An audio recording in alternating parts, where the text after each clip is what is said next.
Hey everybody, Marcos Villegas here, joined with the trainer of Lucas Matthysse and many other fighters, Mr. Joel Diaz. Well, Lucas, he's in your camp. He's been in your camp now for quite some time, actually.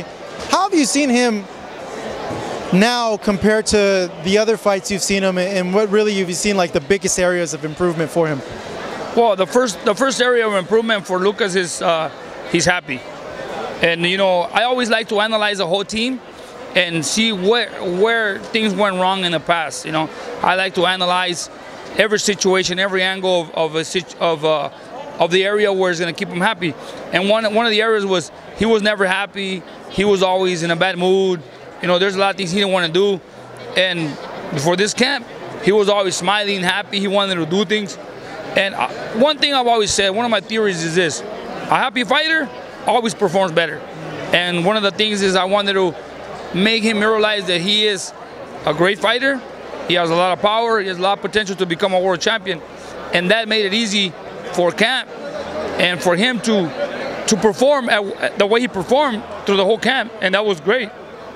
He's always been known as this knockout artist with a tremendous amount of power. Have you seen the power improve? And how does that power feel like on the mitts when you're doing it with him? You know, I can't really answer that question as far as improvement, because I never done mitts with him before. But I can see just by what I saw before, I know he has power. I mean, just the power that I feel in his punches in the last week. I mean, it was something different. He has a heavy hand. By nature, he just has heavy hands. And every time he hits you with it, whether if it's with power or not, he'll hurt you. That's the difference between him and other fighters.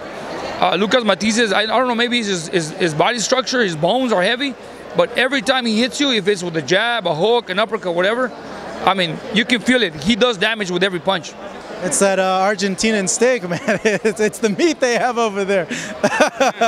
You know, coming into this, I guess, last part of his career, Lucas, you know, because you could say that, you know, he has a lot of years left, but a lot of people have criticized him, said that, you know, he's not the same fighter anymore. You mentioned he's a happy fighter, so I would imagine you see it like a reinvigorated Matthysse. I guess, you know, based on that, how much more does he have left to give? Well, it's all based on him. I can tell you this: if I was to say how much more time he has in the sport, I can give you 3 good years. Yeah. 3 good years. But it's all determined by their mentality. You know, there's a lot of fighters that, you know, you can see the performance, but you don't know what's in mind. You know, I mean, I've trained Ruslan Provannikov, I train other fighters that they're already at that, they're seasoned fighters, and they train, but you don't know what's in their mind, you know. Any fight can be their last at this point. I mean, they're not young anymore, they're not in their main prime like they were when they were 25, 26 years old.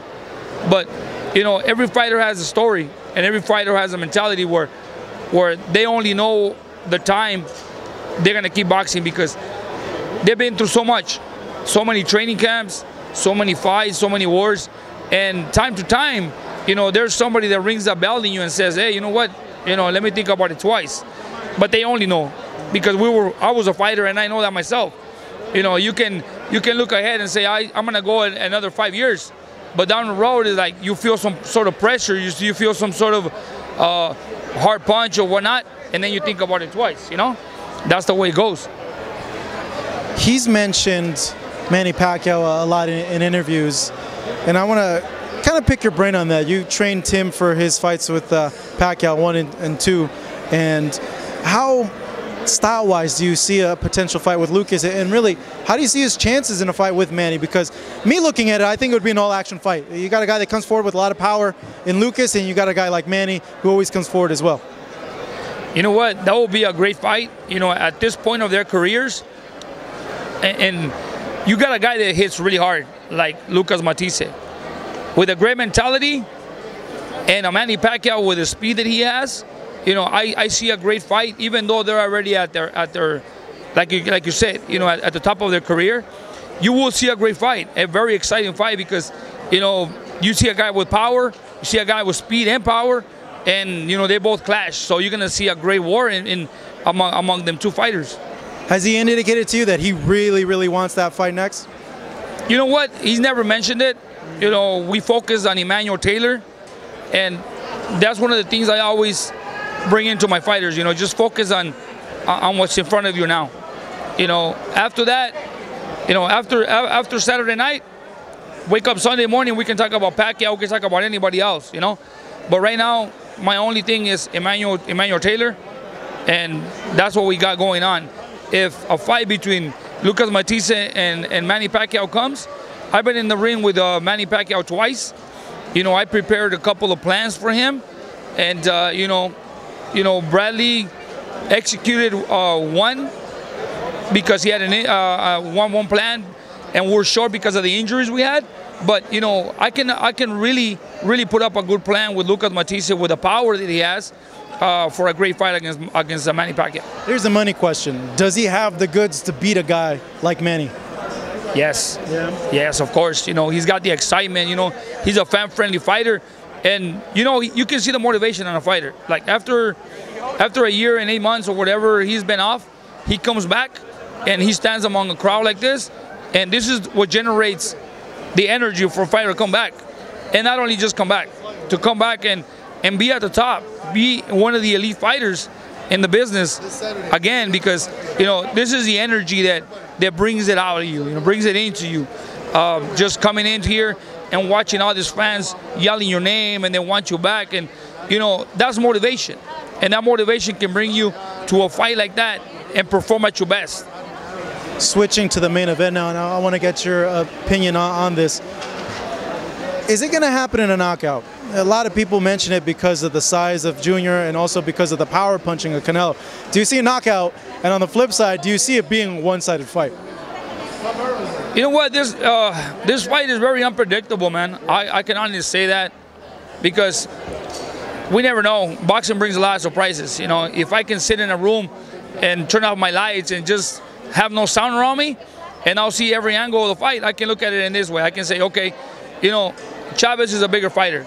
You know, Chavez is a bigger fighter. He's gonna take a punch, and he's gonna, you know, dominate Canelo and win for a rematch in the future. Or Canelo is gonna get in there and, you know, dominate Chavez, box him, you know, beat him to the punch, and win, and then go ahead and fight Triple G. But at the same time, look at the ins and outs of the sport right now. Canelo's a ticket seller. He's a cash cow of the sport, and he put every single condition in his fight in his favor. The weight, and then as far as I'm concerned, Chavez cannot gain over 10 pounds for fight day.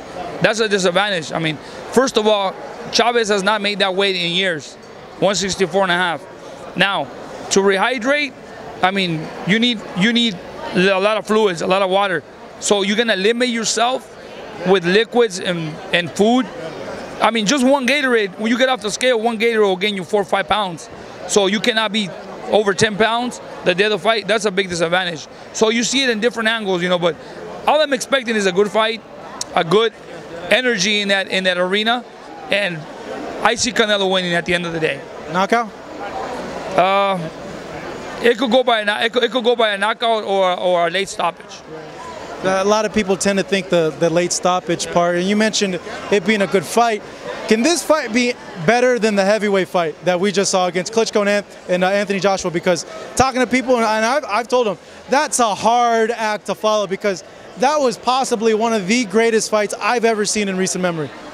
Yeah, that Joshua Klitschko fight, man, was a great fight. You know, just watching Klitschko dominate in the early rounds and then dropping Joshua, and then Joshua, you know, getting up, and you know, I mean, I only thought Klitschko was gonna win, and coming back from being knocked down bad and win, and in the fashion of the outcome, I mean, it was just amazing.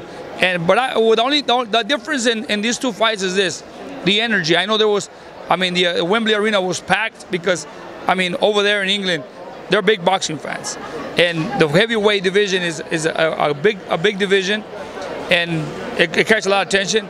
But you're talking about a Canelo Alvarez, two Mexicans, Chavez Jr. I mean, the son of a legend. I mean, these guys are here, and it's not only about the fight; it's about the pride in them. You know, it's more about pride in these two guys. You know, all these Mexican fighters, they got pride, and then now putting it together, Chavez's brother and Canelo's brother recently fought, you know, and look what happens. So that makes it more intense. Like, okay, now Canelo's hurt, and when it comes to pride, it's like, okay, his brother be my brother, and in a way humiliated him. Now I'm gonna come back and kick it up a notch, you know. I think that every fighter steps up to the level of opposition, and this is an event where either Canelo and Chavez are gonna step up to this level, and it's gonna be a great fight. A lot of people are gonna be talking about it. We're just expecting to see a great event, a great show, and you know, something that we can talk about like we did with Joshua and Klitschko last weekend. One word answer: does Lucas win by knockout on Saturday? Yes. Yes. All right. I know the fans will be happy to hear that. Well, as always, thank you so much. Here with Joel Diaz, Marcos Villegas here in Las Vegas for Fight Hub TV.